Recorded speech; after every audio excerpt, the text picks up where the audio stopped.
name is Melissa Wise, and today I have for you a story from old Japan. This is from Jane Yolen's compilation, Not One Damsel in Distress.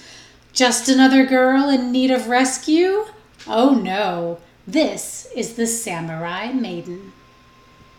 A long, long time ago, on the island empire of Edo, a samurai lord was banished for a minor transgression. He was exiled to the wild and rocky Oki Islands, and he left behind a young daughter named Tokoyo. Tokoyo was taken in by a group of pearl divers whose job it is to retrieve shellfish and pearl oysters from the bottom of the sea. Tokoyo grew up brave and strong, doing the dangerous work of the Amma divers, but the heartbreak of losing her father never dulled, and when she was old enough, she set out to find him. No one would take Tokoyo across the sea to the Oki Islands, for the water was rough and the journey perilous. So she purchased a small boat and under cover of darkness set sail all alone. Now fortune could have turned its back on Tokoyo, but it did not. A stiff breeze and a strong current carried her across the choppy waves to the Oki Islands, and when the sun rose, she began her search. But she discovered that no one would speak her father's name or answer her questions, for it was forbidden to speak of the exiled. Not willing to put others in danger, Tokoyo continued her search unassisted. One evening she came to a shrine at the very edge of a sheer cliff. I will pray to the gods, she thought, for if no one else will, Kami-sama will listen to me. And she prayed so long and so fervently that she fell asleep right there in the shrine. Long about midnight she was awakened by the sound of clapping and the sound of weeping. She opened her eyes and she saw in the moonlight a priest saying his prayers and a young girl in a white robe weeping uncontrollably.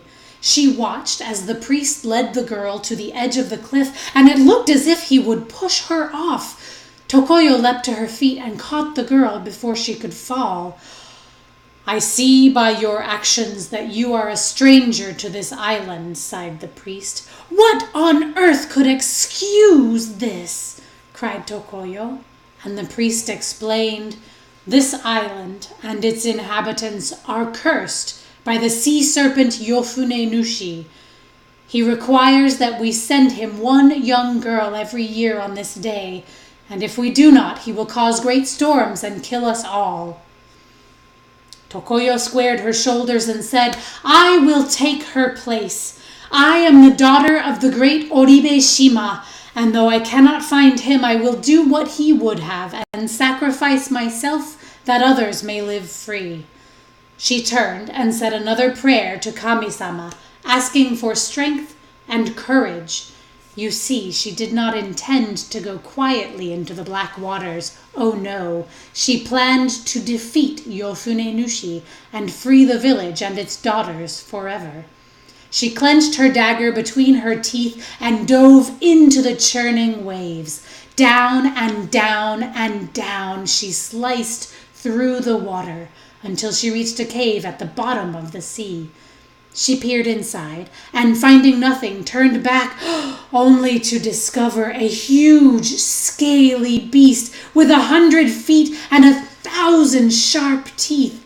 It was Yofune Nushi himself.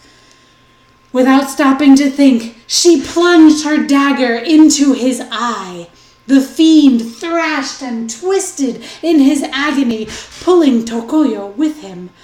When she managed to pull her dagger free, she struck him again, driving it deep into his evil heart. With her last bit of breath, she dragged his body to the surface. When the village learned of Yofune Nushi's death, there was wild rejoicing. And when news reached the emperor of Tokoyo's brave deed, he was impressed, and he pardoned her father as payment for her selflessness. So Tokoyo and her father were reunited, and they lived together happily in their new home by the sea. The end. Thank you for listening.